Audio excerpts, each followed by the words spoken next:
आने वाले समय के बारे में परमेश्वर अपने सच्चे दासों को पहले से बता देता है। जैसे कि परमेश्वर के दास प्रेरित अंकुर यूसुफ नरूला जी ने बीते कुछ सालों में से लगातार भविष्यवाणी करी कि आने वाले समय में बैंक्स में रखा हुआ पैसा सेफ नहीं है, और अलग अलग समय के ऊपर उन्होंने भविष्यवाणी करी। तो आइए उन भविष्यवाणी के शब्दों को पहले देखते हैं। बैंकों ਦੇ ਵਿੱਚ ਆਉਣ ਵਾਲੇ ਟਾਈਮ 'ਚ ਪੈਸਾ ਰੱਖਣਾ ਸੇਫ ਨਹੀਂ ਹੋਏਗਾ। ਕਿਸੇ ਨੇ ਸੋਚਿਆ ਨਹੀਂ ਹੋਗਾ ਕਿ ਐਦਾਂ ਦਾ ਮੈਸੇਜ ਵੀ ਚਰਚ ਦੇ ਸਕਦੀ ਹੈ ਕਿ ਆਉਣ ਵਾਲੇ ਟਾਈਮ 'ਚ ਕਰੰਸੀ ਫੇਲ ਹੋਣ ਵਾਲੀ ਹੈ, ਔਰ ਉਹ ਲੋਕਾਂ ਨੂੰ ਝਟਕਾ ਲੱਗਣਾ ਜਿਨ੍ਹਾਂ ਦੇ ਸਾਰੇ ਪੈਸੇ ਬੈਂਕ ਦੇ ਵਿੱਚ ਨੇ। ਤੇ ਇੱਕ ਦਿਨ ਬੈਂਕ ਨੇ ਕਹਿਣਾ ਭਾਜੀ ਛੱਡੋ ਪਿਛਲਾ ਸਾਡਾ ਵੀ ਜ਼ੀਰੋ ਹੋ ਗਿਆ, ਤੁਹਾਡਾ ਵੀ ਜ਼ੀਰੋ ਹੈ।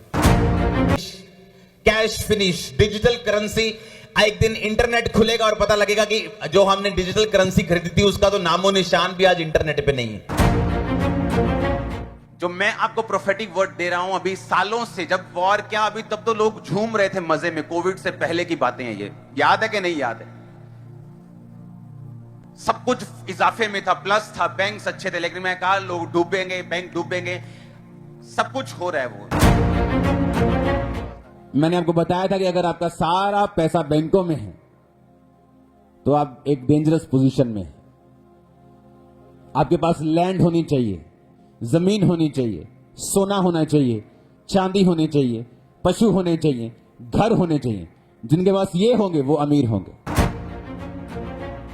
आने वाले समय में जो इकोनॉमिक प्रॉब्लम्स होंगी उन्हें आप डिनाई नहीं कर सकते। प्रार्थना के बाद भी लोगों पर वो होंगी। मैं फिर कह रहा हूं, आने वाले समय में कौन बचेगा? जिसका पैसा बैंक में होगा वो नहीं। और आज परमेश्वर के दास के द्वारा बोले गए उन वर्ड्स को हम पूरा होते हुए देख रहे हैं। बैंक्स के बंद होने की न्यूज हम अलग अलग चैनल्स के ऊपर सुन रहे हैं। कौन से बैंक में पैसा रखे कि बैंक में पैसा रखना बंद कर दे। कल शादी है मेरी लड़की की। सीनियर सिटीजन है जिसका इंटरेस्ट के ऊपर ही घर चलता है। कब मिलेंगे पैसा? सेविंग के बचत रहता है, इसकी वजह से हम लोग आके रखते हैं ना, इधर सेविंग करते हैं। बैंक में डालेगा अभी कौन? बैंक का ही सेफ्टी नहीं है।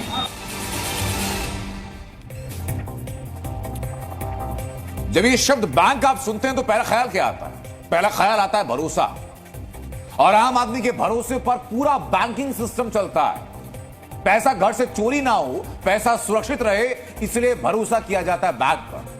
आपको पता तक नहीं चलता कि आपका वही बैंक, आपके उसी बैंक में बेईमानी होती है। और जब पता चलता है और आपको बताया जाता है कि बैंक में जमा सारा पैसा फ्रीज हो चुका है, सारा पैसा रोक दिया गया, एक नया पैसा जो अपने खाते में आपने जमा किया उसमें से आप एक नया पैसा निकाल नहीं सकते।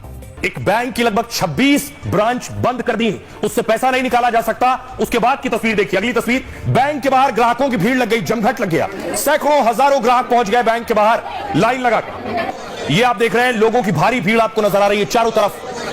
ताला लगा है, बैंक के बगल में एटीएम है जो सर्विस में नहीं है, उसमें कैश ही नहीं बचा है। देखिए जरा, बैंक पर बैन और लाखों लोग बेचैन हैं।